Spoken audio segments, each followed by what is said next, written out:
Too small for love. On the distant planet Valara 9, everything was big. The trees, the animals, the buildings, and the people. The Velarans, tall and strong alien beings, believed size meant power. The taller you were, the more respect you got. But Leah was different. She was only 4 feet tall, the smallest Velaran anyone had seen. She had silver skin, big bright eyes, and a soft voice. But no one listened to her. Her people often laughed at her. They called her weak. Some didn't even think she was fully Velaran. Leah spent most of her time alone. She read old books, picked flowers, and looked at the stars. She dreamed of something more, something far away from this world. But most of all, she dreamed of being loved. Every year, the Velaran celebrated something called the Festival of Bonding. It was the time when young aliens found partners. There was music, food, and dancing under the twin moons. Leah wore her best dress, a soft blue robe, made by her mother. She stood near the glowing lake, her hands shaking, hoping someone might come talk to her. Just one person, but no one did. She watched as other girls danced with strong, tall partners. Everyone smiled and laughed. No one even noticed Leah. She turned away, her eyes full of silent tears. "Maybe I'm just too small to be loved," she whispered to herself. Suddenly, the ground shook. The sky lit up with fire. A strange metal object fell from the sky, crashing into the nearby forest. The music stopped. The laughter disappeared. Everyone turned. An enemy ship. Someone shouted "Vele." Rans grabbed their weapons and ran to the crash site. Leah didn't move. Her heart beat fast. She felt something strange, not fear, but curiosity. Quietly she followed the others but stayed hidden. She reached the crash site. Smoke filled the air. A large broken spaceship lay in pieces, and near it, someone was lying on the ground. It wasn't a Vele Ran. It was a human. He was tall, but not like the Velarans. His skin was soft and light, his face bruised, and his clothes burned. He was badly hurt. The other Velarans stared at him like he was a threat. "Dangerous," said one. "Capture him," said another. "Take him to the labs." Leah's heart screamed, "No." She waited until the others left to bring tools and chains. Then, moving as fast as she could, she ran to the human. She touched his shoulder. He groaned. Weakly, "Please," she said softly, "don't speak. I will help you." She wrapped his arm around her shoulder and pulled him into the forest. Her small body shook under the weight, but she didn't stop.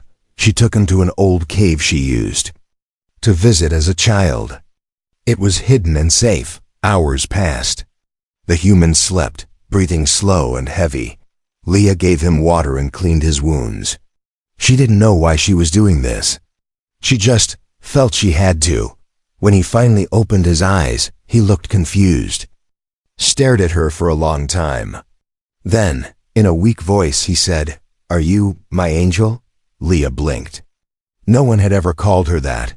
I'm not an angel," she said softly. "You saved me," he whispered. "You're small, but strong." Leah felt a strange warmth in her chest.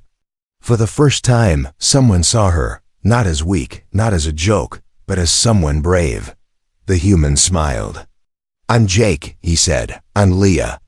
He reached for her hand. She let him hold it. Outside the cave, the Velarans searched the forest. Angry and loud. Inside the cave, something new had begun, something small, but powerful. Darkness covered the cave like a warm blanket. Small drops of water fell from the ceiling. Outside, the wind moved through the forest, carrying the angry voices of Velaran search teams.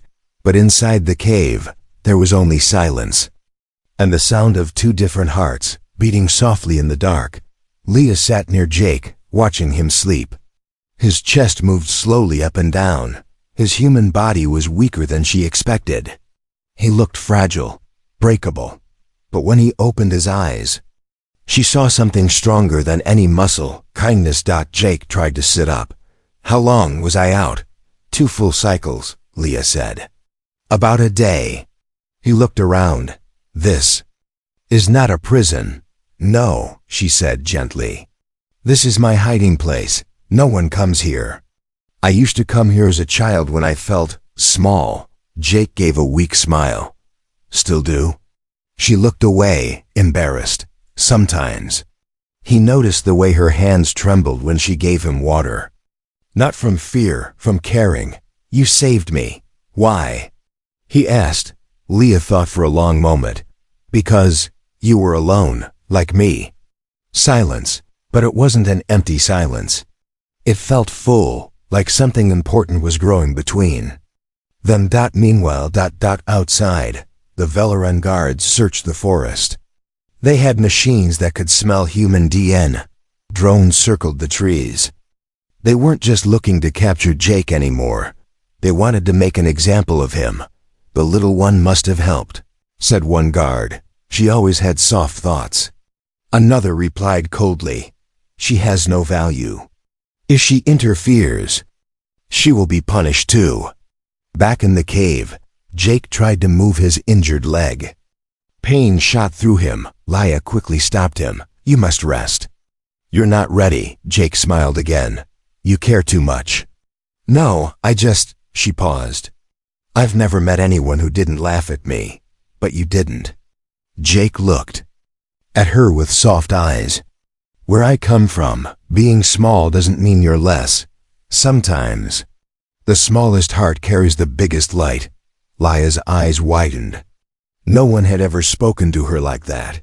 She felt like his words reached some locked place inside her, and for the first time, that lock began to open.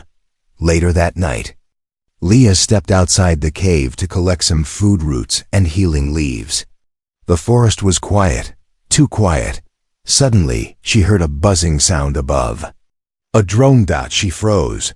The drone scanned the area and flew away, missing her by just a few steps.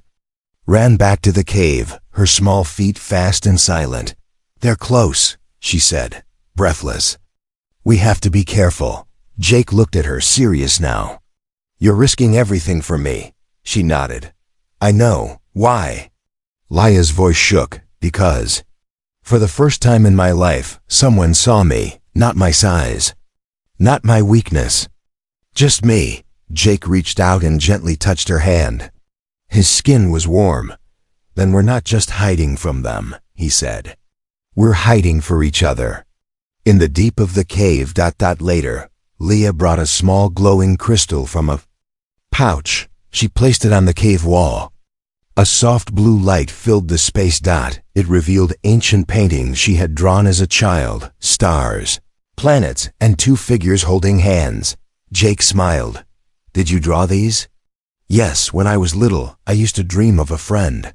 Someone from far away who would understand me. Jake looked at her. I think your dream found you. Leah turned red. Her heart beat faster. She didn't know what this feeling was, but she didn't want it to end. That final scene, ending hook. Suddenly, the crystal light dimmed. A signal device Jake had in his suit began to beep. He looked down. It's a tracking signal, he whispered. They found me. Leah's face turned pale. They'll come soon, Jake said. You still have time to leave. They won't blame you. But Leah stood tall as she could. No, she said firmly. I'm not leaving you. I don't care what they say. I'm done hiding who I am. Jake looked at her truly, seeing her now, not as small, but as someone brave enough to love. And in that moment, something changed. Leah was no longer hiding, she was protecting. The stars above Velaran 9 sparkled like frozen fire.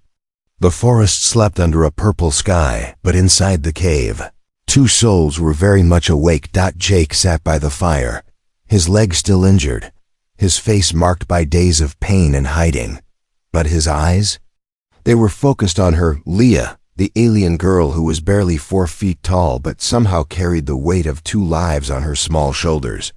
She sat near the cave wall, carving something into the stone with a sharp crystal. "What are you drawing?" Jake asked, voice low. She didn't answer at first. Then softly, "A map, just in case we need to run." Jake leaned closer. "You've been thinking ahead." "I always think ahead," she said. "I have to. I'm small, remember?" "I don't. Win fights, I don't shout louder, so I plan," Jake smiled. "Smart. That's better than strong." Leah turned to him. "No one on this planet believes that." Flashback. Leah's memory, she remembered being 6 cycles old, a child running.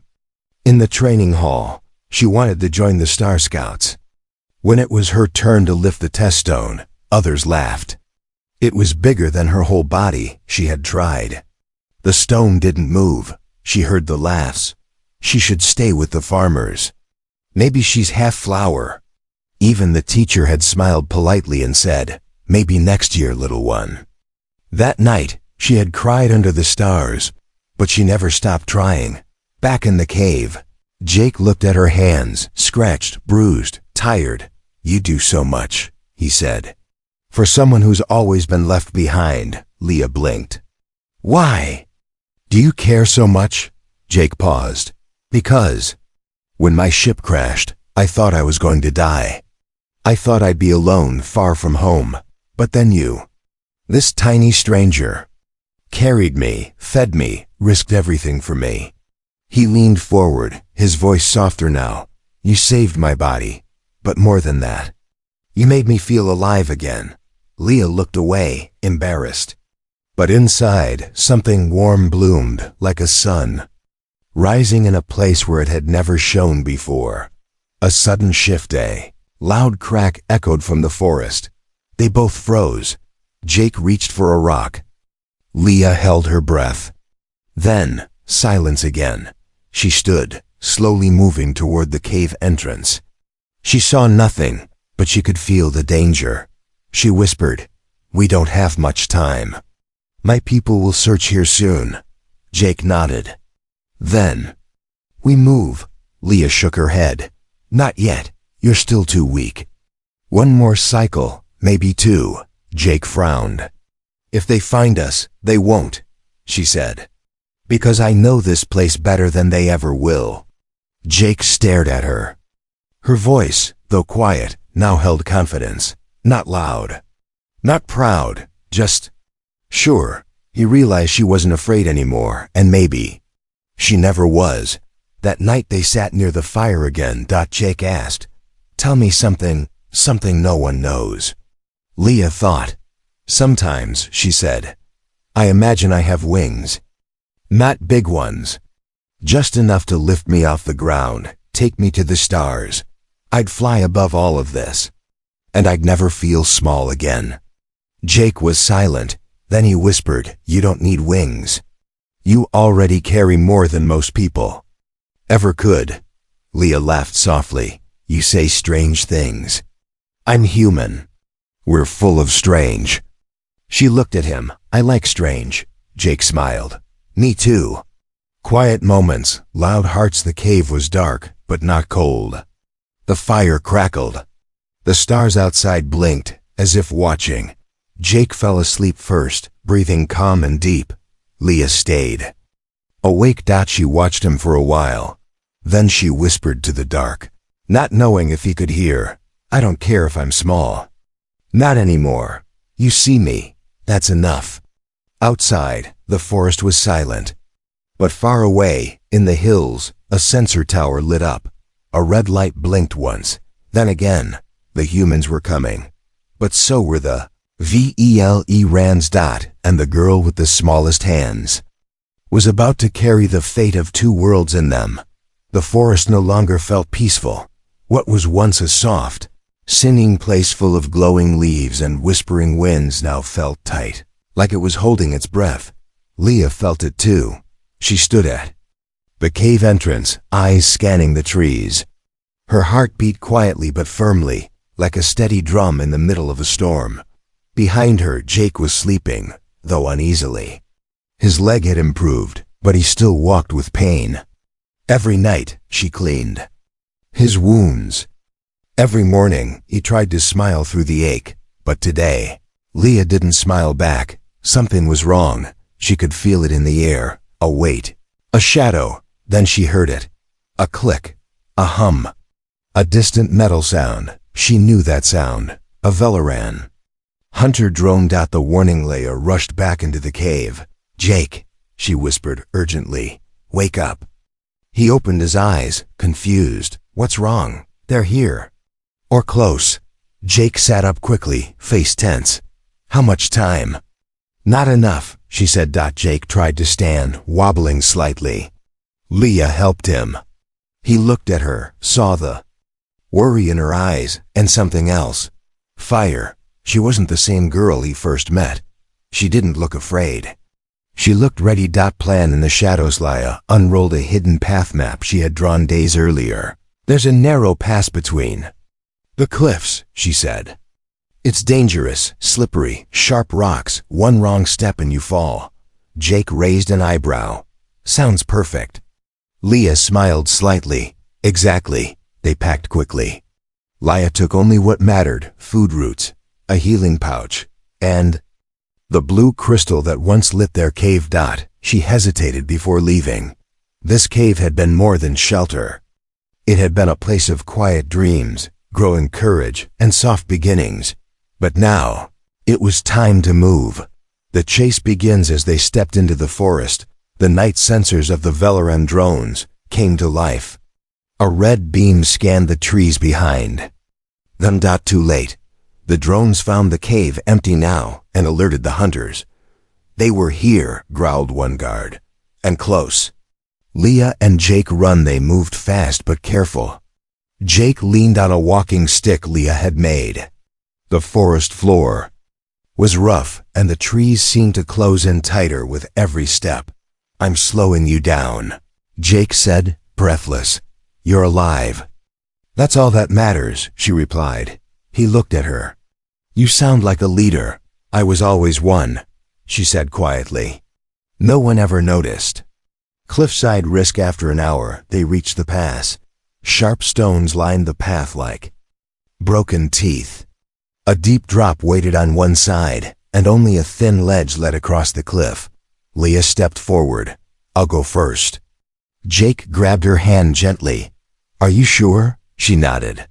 "I know the way. Just follow my steps exactly."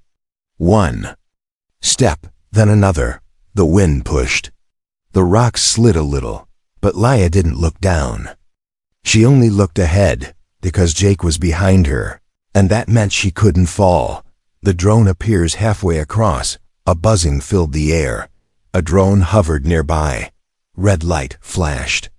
It had found them. Jake froze. "Go without me." "No." Leah shouted. "Move." The drone charged a stun bolt. Leah acted fast. She reached into her pouch, pulled out the glowing blue crystal, and threw it toward the drone. The crystal exploded in a flash of light.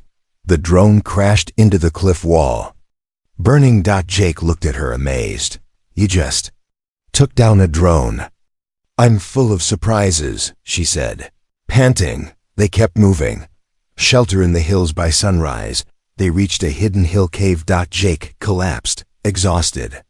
Leah checked his wounds. "Worse now, reopened from the run. You're hurt again." She whispered. He smiled weakly. "Still worth it." Leah looked at him, her voice low but clear. "This isn't just running anymore." Jake met her eyes.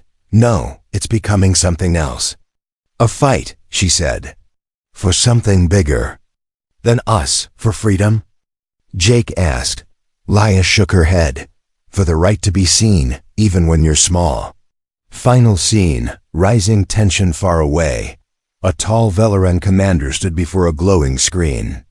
A blurry image of Leah flashed. "The small one," he said coldly. "She helped the human. I want both alive." "Why alive?" asked his second. The commander turned. "Because she is not weak. She is becoming dangerous." The sky above Velaran turned a deep violet as storm clouds rolled in, thick and heavy like the silence before a scream. Inside a small hill cave, Leah stood alone, staring out at the forest below. Rain was coming. And so was war. Behind her, Jake. Rested, pale and weak. His body was trying to heal. His spirit? Still strong. But time was no longer on their side. A message from the stars. That morning, Jake had opened a small chip from his uniform. It still worked. A signal chip, he explained. If I power it, Earth will hear me. Leah's eyes widened. You can call your people? Jake nodded. A ship might come, but it'll take days. If we wait here, we'll be caught. She paced the cave floor. Then we move, she said. Jake looked at her with quiet trust. You don't have to come. I do, she said firmly, because I started this with you. And I will end it with you. The plan. The old crash site was far, but Leah knew a secret. Below it in a deep canyon was a forgotten launch tunnel. It hadn't been used in decades, but it might be safe, and it could hide Jake until rescue came. It was risky. The path was unguarded, but unstable. One wrong step, and the rocks could fall. Jake smiled. Danger's your favorite game now? Leah looked at him. No, but keeping you safe is. The journey begins. They left before dawn, moving through the trees like shadows. The rain started slow but grew heavy fast. Each step was slippery. Jake held onto a walking branch. Leah walked ahead, mapping the path with her sharp eyes. Suddenly, Jake stopped. Look, he whispered. In the distance, a tower lit up. A bright red beam shot into the sky. They found the signal, he said. Leah's face went still. They know we're calling someone. Hunter patrols arrive. They reach the edge of the canyon. Thick fog rolled over the cliffs.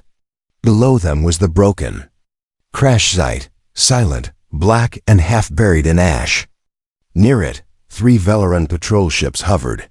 Too late. They're guarding it, Leah said. They're waiting. Jake sighed. So we hide? Leah didn't blink. No, we go through. The descent. Leah led Jake down a narrow cliff trail. She knew every curve, every loose stone. She had walked this place once when she was young, after being bullied. Back then, she came to cry. Now she came to fight. But halfway down, the ground shook. A hunter drone spotted them. Run! She shouted. Laser shots flew past. Rocks exploded. The trail collapsed behind them. Leah and Jake jumped down the last few feet into the wreckage. They were now trapped between patrols above and a fallen path behind. Jake coughed, blood in his mouth. You need to go, he said. They want me, not you. Leah turned on him, eyes blazing. Stop saying that. I'm not leaving. He smiled, even in pain. You're stubborn. No, she said. I'm brave now. Leah's gamble. Inside the broken ship ruins, they found a hidden lift panel. It powered on barely. If this works, Leah said, it can drop us into the tunnel below. Jake helped her activate it. Only enough power for one trip, she whispered. Jake froze. Then you take it. No, she said. You go. Your people will come. Tell them, we're not all monsters here. Jake grabbed her wrist. I'm not leaving without you. She placed her hand over his. You have to live, so others will know. Even the small ones can save worlds. He stared at her. Then slowly, painfully, stepped into the lift. It dropped. Leah turned, pulling her hood up, and walked into the shadows. A sudden twist. Moments later, Velaran guards stormed the crash site. They found nothing, only the shattered wreck and a broken trail. But deep in the command ship above, the Velaran leader smiled. Let the human escape, he ordered. His second-in-command blinked. What? Why? Because she will return for him. They always come back for what they love. Last seen deep in the canyon, Jake sat in the dark, holding the blue crystal Leah had left him. He closed his eyes. She was gone, but her words remained, echoing in his heart. You have to live. so they'll know even the small ones can save worlds. Above, thunder roared and far away. Leah ran, not to hide, but to prepare for war. Deep beneath the surface of Valara 9, the old launch tunnel was silent. Jake sat alone, the walls around him cold and cracked, his breath heavy in the air. The blue crystal Leah had left behind glowed softly in his hand. It was the only light left and somehow, it still felt warm. A voice that lingers. Jake leaned his head back, staring at the stone ceiling. He wasn't sure how much time had passed. Hours? Days? He only knew one thing, she wasn't coming back. But still, he waited. And in that waiting, he heard her voice over and over. Even the small ones can save worlds. He smiled to himself. She saved mine. Meanwhile, above ground, Leah stood in the shadows of the outer colony. Her hood covered her face. Her steps were quiet, but her purpose was louder than it had ever been. She had not gone into hiding. She had gone to wake up the silent, the forgotten ones, far from the glowing cities. There were others like Leah, the ones called too small, too weak, or unimportant. They lived in the edge villages, cleaning, cooking, and staying invisible. They didn't have power. They didn't have voice. Until now. Leah stood before them in a dusty hall. She pulled back her hood. Gasps filled the room. You helped the human. Someone said, shocked. Leah nodded. Yes, I did. Another voice whispered, they're hunting you. I know, she said, but I'm not hiding anymore. She looked around the room, at the tired faces, bent backs, and dim eyes. You all think you are small. I did, too. But then I met someone who saw my heart before he saw my size, and I realized I don't need to be tall to stand. The room fell silent. Leah stepped forward. I don't want revenge. I want change. If you follow me, it won't be for war. It will be for worth. A child stepped out first. Then an old woman. Then 5 more, and just like that, the quiet ones began to rise. Below ground, Hope wakes Jake, half asleep. Suddenly heard something, a faint pulse. He checked the chip. The signal was working. Earth had heard him. A rescue ship was on its way. But Jake's joy was dim. I'm getting out, he whispered. But what about her? He looked at the crystal again. Then he stood, leg aching, ribs sore, and faced the long tunnel ahead. If she risked herself for me, I can't just sit here. 2 paths, 1 heart. As Jake began limping toward the tunnel exit, Leah stood in a hidden chamber with the group now following her. She gave each of them something simple. A message. Not a weapon. A message that read, you are not broken. You are not less. You are just waiting to rise. That message would be left across cities, painted on walls, whispered in markets, drawn in symbols only the lowborn knew. Leah was not starting a war, that she was starting a wave. Return or reunion? Later that night, under a full red moon, Jake reached the tunnel's edge. The opening led up to a ridge. He climbed, every movement painful, breath shallow. He reached the top. Then he saw them, Velaran guards. Dozens of them. And in the center stood Leah. Not in chains. Afraid, but speaking. And the guards weren't laughing. They were listening. The heart that changed the world. One of the Velaran captains, tall, scarred, once known for cruelty, stepped forward. He dropped his weapon. I always thought size made strength, he said. But today, I saw something else. Jake watched from behind a rock, stunned. Leah had done it.